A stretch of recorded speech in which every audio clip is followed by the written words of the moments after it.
ஜாபின் வணக்கம். சட்டவிரோத பணப்பரிமாற்ற வழக்கில் அமலாக்கத்துறையால் கைதாகி புழல் சிறையில் அழைக்கப்பட்டிருக்கூடிய செந்தில் பாலாஜி நீதிமன்ற காவல் தொடர்ச்சியாக நீட்டிக்கப்பட்டு வருகின்றது. அந்த வகையில் ஏற்கனவே 17வது முறையாக நீட்டிக்கப்படக்கூடிய காவலானது இன்றோடு நிறைவடைகிறது. 31ஆம் தேதியான இன்றோடு நிறைவடைகிறது.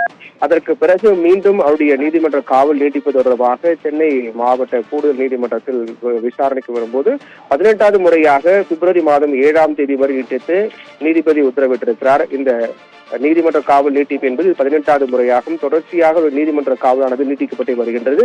அதே போன்று பிப்ரவரி 7ஆம் தேதி மற்றொரு அவர் சம்பந்தமான வழக்கு விசாரணைக்கு வருகிறது. அந்த வழக்கின் பொறுத்தவரையில் அமலாக்கத்துறை குற்றச்சாட்டு பதிவு செய்து விசாரணை செய்வதற்கு செந்தில் பாலாஜி தரப்பு மறுப்பு தெரிவித்து அதற்கு அவகாசம் வழங்க வேண்டும் என்று கோரிக்கை வைத்து வருகிறார்கள். குறிப்பாக ஏற்கனவே இந்த அமைச்சராக இருக்கக்கூடிய காலகட்டத்தில் பணம் பெற்றுக்கொண்டு வேலை வாங்கி தருவதாக கூறப்பட்ட வழக்கில் ஏற்கனவே மத்திய குற்றவியல் போலீசார் வழக்கு பதிவு செய்து விசாரணை வரக்கூடிய நிலையில் அந்த விசாரணை முடியும் வரை அமலாக்கத்துறை வழக்கு பதிவு செய்து குற்றச்சாட்டு பதிவு செய்து விசாரிக்க கூடாது என்றும் அதற்கு தடை விதிக்க வேண்டும் என்று செந்தில் பாலாஜி தரப்பில் நீதிமன்றத்தில் முறையிடப்பட்டது.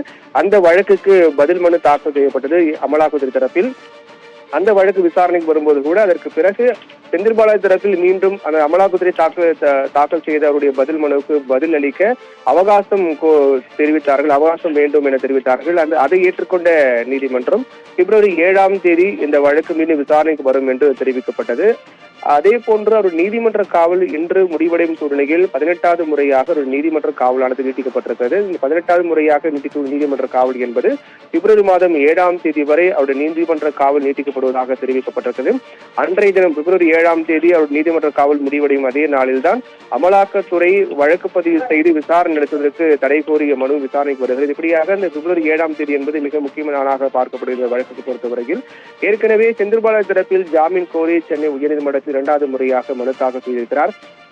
அந்த வழக்கும் வாத பிரதிவாதங்கள் முன்வைக்கப்பட்டு வருகின்றன. அந்த கடைசியாக நடைபெற்ற விசாரணையின் போது கூட நீதிபதி ஆனந்தங்களை சரமாரியாக கேள்வி எழுப்பினார். கிட்டத்தட்ட 230 நாட்களுக்கு மேலாக சிறையில் உள்ள ஒருத்தருக்கு அமைச்சர் பதவியில் தொடர்ந்து நீடிப்பதற்கான காரணம் என்ன? ஒரு சாதாரண ஒரு அரசு அதிகாரி 48 மணி நேரம் சிறையில் இருந்தால் உடனடியாக ஒரு பணி நீக்கம் செய்யப்படுகிறார். அப்படி இருக்கக்கூடிய பட்சத்தில் ஒரு மக்கள் பிரதிநிதி, மக்களால் தேர்ந்தெடுக்கப்பட்ட ஒருவர் ஒரு குற்றச்சாட்டு காரணமாக சிறையில் இருக்கக்கூடிய நபர் 230 நாட்களுக்கு மேலாக சிறையில் உள்ளார். அப்படிப்பட்ட ஒரு நபருக்கு தொடர்ந்து அமைச்சரவையில் நீடிப்பதற்கான காரணம் என்ன என்று சரமாரியாக நீதிபதி ஆனந்த் கேள்வி எழுப்பினார். நிலையில் அந்த வழக்கின் விசாரணை என்பது அடுத்த கட்டமாக ஒத்திவைக்கப்பட்டது பிப்ரவரி 14ஆம் தேதி. அதற்கு முன்னதாகவே அவருடைய நீதிமன்ற காவல் தொடர்பான விசாரணை வரும்போது வருகிற 7ஆம் தேதி பிப்ரவரி மாதம் 7ஆம் தேதி வரை 18வது முறையாக செந்தில் பாலாஜி நீதிமன்ற காவல் நீட்டித்து நீதிமன்றம் உத்தரவிட்டிருக்கிறது. ஜாப்ரி.